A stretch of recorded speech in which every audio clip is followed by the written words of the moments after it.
جعل لكم الأنعام لتركبوا منها ومنها تأكلون ولكم فيها منافع ولتبلغوا عليها حاجة في صدوركم وعليها وعلى الفلك تحملون ويريكم آياته فأي آيات الله تنكرون أفلم يسيروا في الأرض فينظروا كيف كان عاقبة الذين من قبلهم كانوا أكثر منهم وأشد قوة وآثارا في الأرض فما أغنى عنهم ما كانوا يكسبون فلما جاءتهم رسلهم بالبينات فرحوا بما عندهم من العلم وحاق بهم ما كانوا به يستهزئون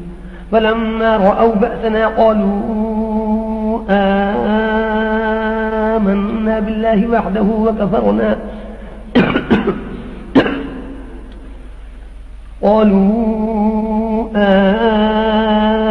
آمنا بالله وحده وكفرنا بما كنا به مشركين فلم يكن ينفعهم إيمانهم لما رأوا بأسنا سنة الله التي قد خلت في عباده وخسر هنالك الكافرون حميم تنزيل من الرحمن الرحيم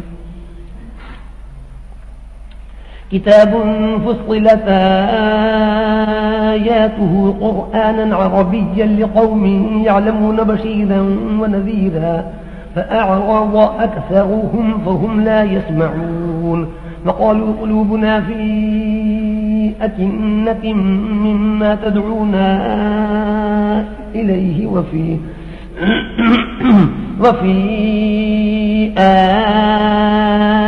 آذاننا وقر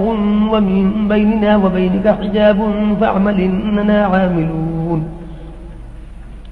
قل إنما أنا بشر مثلكم يوحى إلي أنما إلهكم إله واحد فاستقيموا إليه واستغفروه وويل للمشركين الذين لا يؤتون الزكاة وهم بالآخرة هم كافرون إن الذين آمنوا وعملوا الصالحات لهم أجر غير ممنون.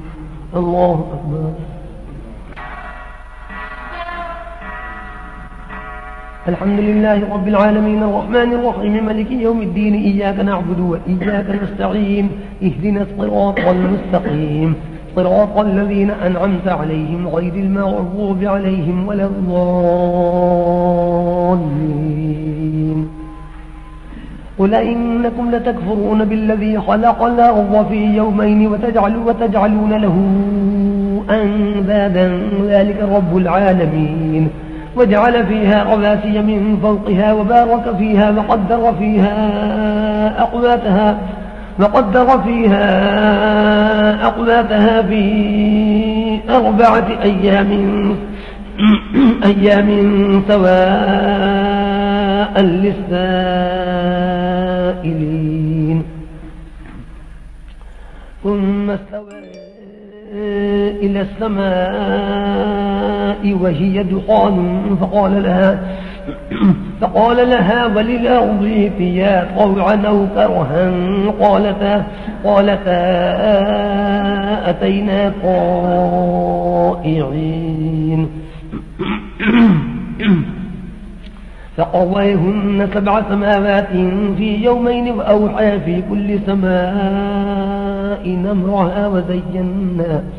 وزينا السماء الدنيا بمصابيح وحفظا ذلك تقدير العزيز العليم.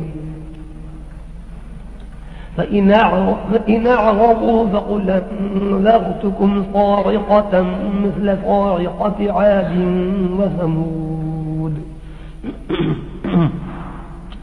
إذ جاء جاءتهم الرسل من بين أيديهم ومن خلفهم ألا تعبدوا